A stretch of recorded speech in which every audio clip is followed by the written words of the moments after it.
Bonjour les enfants, c'est papa. Ne paniquez surtout pas, nous sommes bel et bien dans le premier podcast de cette journée. Mais évidemment, vous constatez que je l'ai enregistré hier. Parce que quand une énergie me prend, je préfère partager de manière directe. Cette capsule qui nous sert de premier podcast de la journée, bienvenue à la clinique et bon réveil s'appelle « Ne soyez pas aveugles les enfants ». J'avais envie de vous dire ce matin, ne soyez pas aveugles. Ne soyez pas aveugles face aux signes du temps. Ne soyez pas aveugles face aux signes du temps. Ne soyez pas sourds.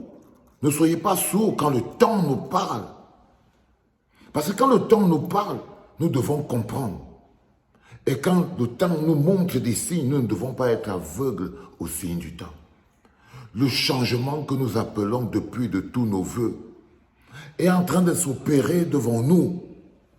Et nous en sommes les acteurs. Les enfants, ne soyez pas aveugles. Ne soyez pas sourds face aux signes du temps. Le changement que nous appelons de tous nos voeux est en train de s'opérer devant nous. Et nous en sommes les acteurs. Il y en a qui en sont conscients et jouent leur rôle de manière consciente. Il y en a qui n'en sont pas conscients, en sont des acteurs de manière inconsciente. Mais le changement, lui, il est en train de s'opérer. Il est important que vous soyez tous conscients pour que vous puissiez mener des actes, pour que vous puissiez être des acteurs conscients de ce changement. Je ne suis pas un pasteur ni une illuminé. Mais il y a encore 2 ans, Jean-Pierre Amourou Bellinga était un des plus grands défenseurs, le républicain qui défend les institutions. Il utilisait même parfois les institutions pour régler des comptes. Il y a encore presque 2 ans, on sortait à peine de l'élection présidentielle de 2018. Jean-Pierre Amourou Bellinga avait transformé ses plateaux de télévision en des tribunaux qui défendent la République et qui veulent démontrer au monde que les institutions sont inattaquables. Il était dans un mécanisme de défense des institutions.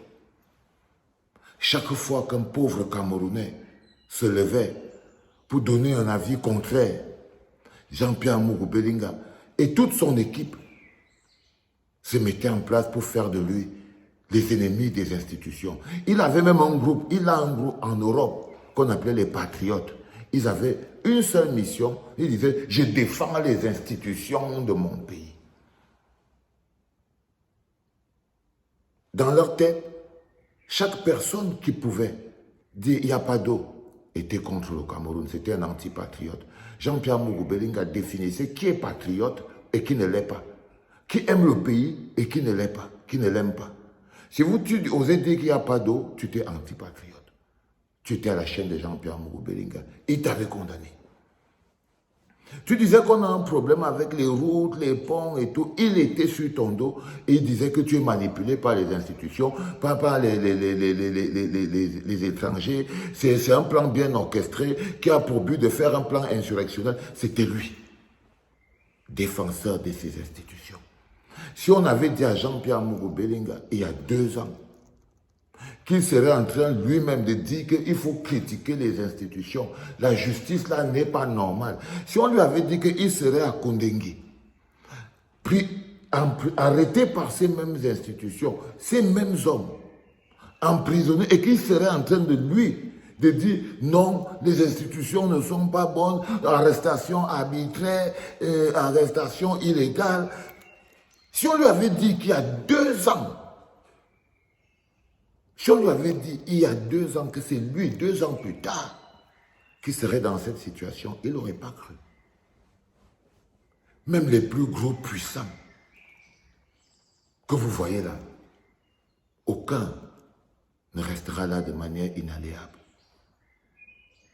Parce que si vous ne savez pas percevoir les signes du temps, si vous ne savez pas entendre le bruit que fait le temps, vous pouvez croire que vous êtes au même endroit et que rien ne bouge parce que vous ne percevez pas les signes du temps. Vous ne pouvez donc pas voir le changement. Il y en a des gens, peut-être, je ne sais pas ce que représente le changement pour vous, mais si vous ne percevez pas quand le changement est en train de s'opérer, vous ne pourrez pas l'accompagner. Il y a encore 2 ans, si on avait dit aux gens que les Camerounais allaient se lever pour dire que l'Internet coûte trop cher, on pouvait faire ouh à l'Orange pourri et à MTN. Si on avait pu dire aux gens qu'un jour les gars là pouvaient se lever et dire ouh, eux-mêmes, ils n'auraient pas cru. Eux-mêmes, ils n'auraient pas cru. Quand le temps change, ça change de partout. Et ça s'appelle le changement. Les enfants, ne soyez pas sourds. Partagez. Ne soyez pas sourds et aveugles. Sinon, le changement que nous risque de passer devant vos yeux. Tournez et allez retourner. Si vous vous retrouvez au même endroit dans 5 ans, 6 ans, c'est parce que vous n'aurez pas vu le changement passer devant vous et vous n'aurez pas pu monter dans ce train. Il y a des gens qui s'accrochent aux idées du passé. Il y en a qui s'accrochent au pouvoir du passé. Mais simplement parce que le changement, lui, est en train de s'opérer. La soif de justice est devenue légitime. La soif de justice est devenue légitime. C'est un signe du temps. Il faut pouvoir le lire. Aujourd'hui, et ce n'est pas quelqu'un qui nous a donné cette légitimité. Nous l'avons prise par le temps. Donc nous devons l'utiliser. Si vous ne voyez pas que vous avez acquis la soif de justice, vous ne pourrez pas l'utiliser. Donc vous ne saurez pas à quel moment le temps avait changé au point où vous avez réussi à avoir le courage de demander la justice. Et ayant déjà eu ce pouvoir, au lieu de l'utiliser parce que vous êtes inconscient, vous n'êtes pas conscient que le temps a changé et que maintenant vous pouvez demander justice, vous ne demanderez pas justice. Vous allez vous arrêter. Vous allez vous arrêter. Mais aujourd'hui, c'est le moment de demander justice. Parce que le changement est déjà là. Vous avez les enseignants qui sont là. C'est le moment de demander justice. C'est le moment de demander réparation. C'est le moment de dire OTS. C'est les signes du temps. Tout ce qui se passe autour de vous doit vous démontrer que c'est le moment.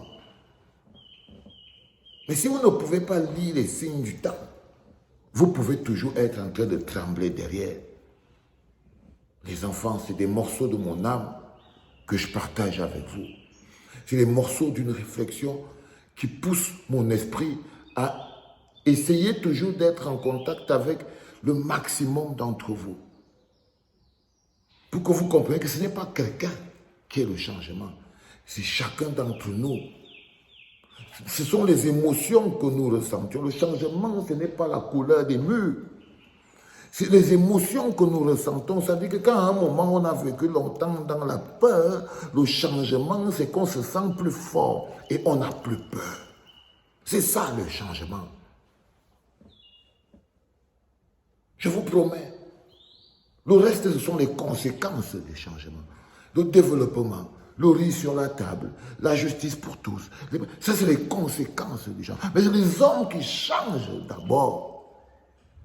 Et quand les hommes changent, c'est-à-dire ils enlèvent des choses comme la peur, ils commencent à dominer les émotions prisonnières qui les maintenaient captifs et prisonniers, parce que ce sont les émotions qui nous maintiennent captifs et prisonniers, et la plus grosse de toutes, c'est la peur. Ok? Et lorsque vous réussissez à les dominer, alors vous vous dites, l'ère du changement est arrivée. Parce que je ne suis plus le même. Parce que je suis plus fort. Je suis plus grand. J'ai moins peur. Donc je ne suis plus le même. Les enfants, il y en a qui vous font croire que tout se fera et tout se fait par magie. Non. C'est l'être humain qui est le changement. C'est-à-dire que c'est le courage que vous avez en ce moment. C'est le nouveau type de continentaux que vous êtes en ce moment qui est le changement. Maintenant, c'est à vous de l'implémenter.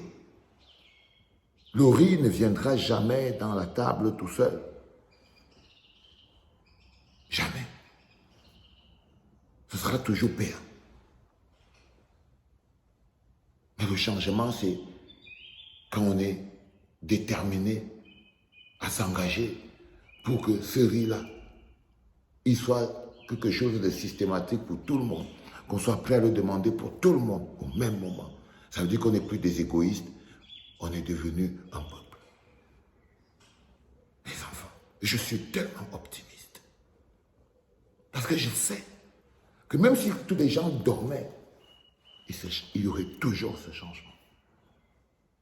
Ne soyez pas aveugles face aux signes du temps. Ne soyez pas sourds quand le temps vous parle. Et en ce moment, le temps vous parle. Le temps vous parle et vous parle grandement. Ouvrez vos esprits. Sortez des prisons. Brisez ces chaînes. Libérez-vous. C'était le premier podcast de la journée, les enfants. En léger différé. C'était papa.